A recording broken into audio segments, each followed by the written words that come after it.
കൊല്ലം തിരുമംഗലം ദേശീയപാതയിൽ വാളക്കോട് സ്ഥിതി ചെയ്യുന്ന റെയിൽവേ മേൽപ്പാലത്തിന്റെ തകർച്ച പരിഹരിക്കണമെന്നാവശ്യപ്പെട്ട പുനലൂർ സാംസ്കാരിക സമിതി സമരപരിപാടികൾ ആരംഭിച്ചു. വാളക്കോട് റെയിൽവേ മേൽപ്പാലത്തിന് നൂറ്റാണ്ടുകളുടെ പഴക്കമുണ്ട്. ബ്രിട്ടീഷ് ഭരണകാലത്ത് കേരളത്തിനെയും തമിഴ്നാടിനെയും ബന്ധിപ്പിച്ച ചരക്ക് നീക്കം നടത്തുവാൻ ഉപയോഗിച്ചിരുന്ന ഈ പാലം ആ കാലയളവിലെ വാഹനങ്ങൾ കടന്നുപോകാനുള്ള പാകത്തിലാണ് നിർമ്മിച്ചിരുന്നത്. എന്നാൽ ഇന്ന് പാലത്തിലൂടെ 30 മുതൽ 80 ടൺ വരെ ഭാരമുള്ള വലിയ വാഹനങ്ങളാണ് കടന്നു പോകുന്നത്. സമീപത്തെ സ്കൂളിലെ കുട്ടികൾ വരെ ഏറെ അപകടാവസ്ഥയിലാണ് ഈ പാലത്തിലൂടെ കാൽനടയായി നടന്നു പോകുന്നത്. ഇതേ തുടർന്നാണ് ഒന്നാം ഘട്ടമെന്ന നിലയിൽ ജനങ്ങളുടെ ഒപ്പുശേഖരണം നടത്തി അധികൃതർക്ക് നിവേദനം നൽകിക്കൊണ്ടുള്ള സമരപരിപാടികൾക്ക് തുടക്കമായത്. അധ്യാപികയും കവയിത്രിയുമായ സബിത വിനോദ സമരപരിപാടികൾ ഉദ്ഘാടനം ചെയ്തു. സാംസ്കാരിക രംഗങ്ങളിൽ മാത്രം നിറഞ്ഞു നിൽക്കുന്ന സാംസ്കാരിക വേദികളിൽ മാത്രം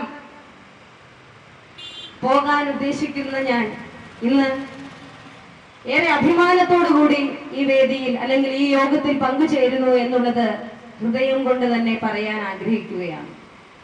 ശ്രീ A.K. നസീർ ടീച്ചർ എന്നെ ഇതുപോലെ ഒരു ചെറിയ പരിപാടിയുണ്ട്, അതില് വരാൻ കഴിയുമോ അല്ലെങ്കിൽ വരണം എന്ന് എന്നോട് പറയുമ്പോൾ തീർച്ചയായും രണ്ടാമതൊന്ന് ആലോചിക്കാൻ ഞാൻ തയ്യാറായില്ല. കാരണം ഞാൻ ഒരു രാഷ്ട്രീയ പാർട്ടിയുടെയോ ഒരു രാഷ്ട്രീയ കക്ഷിയുടെയോ, എല്ലാവർക്കും രാഷ്ട്രീയമുണ്ട്, പക്ഷേ അത് എല്ലാവർക്കും കുടുംബപരമായി കിട്ടിയ രാഷ്ട്രീയ ചിന്തകൾ ഉണ്ടാകാം.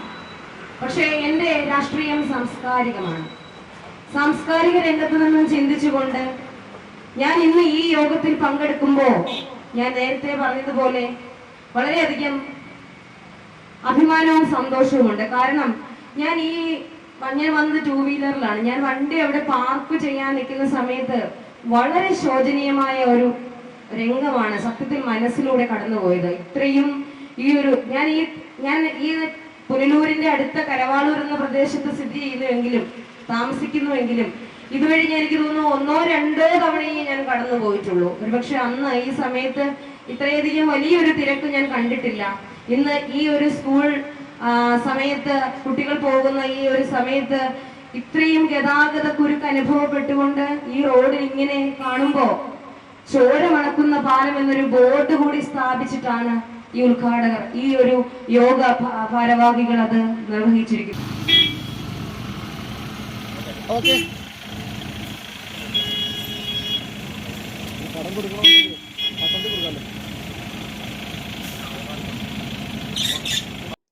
സാംസ്കാരിക സമിതി പ്രസിഡന്റ് A.K. നസീർ അധ്യക്ഷനായിരുന്നു.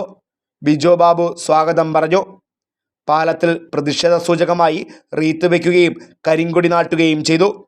സാംസ്കാരിക പ്രവർത്തകനും സിനിമാ നടനുമായ അരുൺ പുനലൂർ, വ്യാപാരി വ്യവസായി പ്രതിനിധി അനീഷ്, DMK ജില്ലാ president Rajiraj, A.K. Navas, Sheeba V Thomas, Athulya Krishna, Babu Thomas, David Pathanapuram, Joban Kottarakkara, Siraj, Shalini, A.K. Muhammad, A.K. Ahmed, Hari Sasthamkonam, പൊതുപ്രവർത്തകൻ അജയൻ എന്നിവർ പങ്കെടുത്തു. വിഴിഞ്ഞം പദ്ധതിയുമായി ബന്ധപ്പെട്ട് ഒരു ദിവസം ആയിരക്കണക്കിന് ടൂറിസ്റ്റ് വാഹനങ്ങൾ ഇതിലൂടെ പോകുന്നുണ്ട്. നമ്മൾ പഠിച്ചത് എന്താ?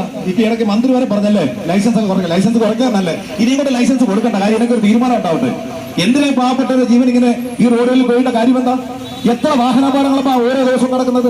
ഇവിടുന്ന് ആര്യങ്കാവ് പാലം എടുത്താൽ ആര്യങ്കാവ് പാലത്തിലൂടെ ഏതാണ്ട് കുളം കുഴിച്ചിട്ടിരിക്കുന്നത് വഴിയാണ്. അത് ഉമ്മാർക്ക് ഇതുവരെ NHന്റെ അധികാരികൾക്ക് അത് കൂടാൻ കഴിഞ്ഞിട്ടില്ല. പിന്നെ അത് കൂടാതെ വരുന്ന ഏറ്റവും വലിയ സംഭാവന ഏതാ? വാട്ടർ അതോറിറ്റിയാണ്. വാട്ടർ അതോറിറ്റിയുടെ പ്രത്യേകത എന്താ? പഞ്ചായത്തിന്റെ മുനിസിപ്പാലിറ്റിയുടെയും NHന്റെ ഏത് റോഡായാലും ഞങ്ങൾ പൊളിച്ചു തരാൻ കോൺട്രാക്ടറെ, നിങ്ങൾ അതിൽ വിഷമിക്കാൻ വേണ്ട എന്ന് പറഞ്ഞിട്ടാണ് വാട്ടർ അതോറിറ്റി കുഴിയെടുക്കുന്നത്. വാട്ടർ അതോറിറ്റി കുഴിയെടുക്കുമ്പോൾ നാഷണൽ ഹൈവേ എടുക്കുന്നത് എങ്ങനെയാണോ കുഴിക്കുന്നത് അതേ കണക്ക് തന്നെ മൂടണം.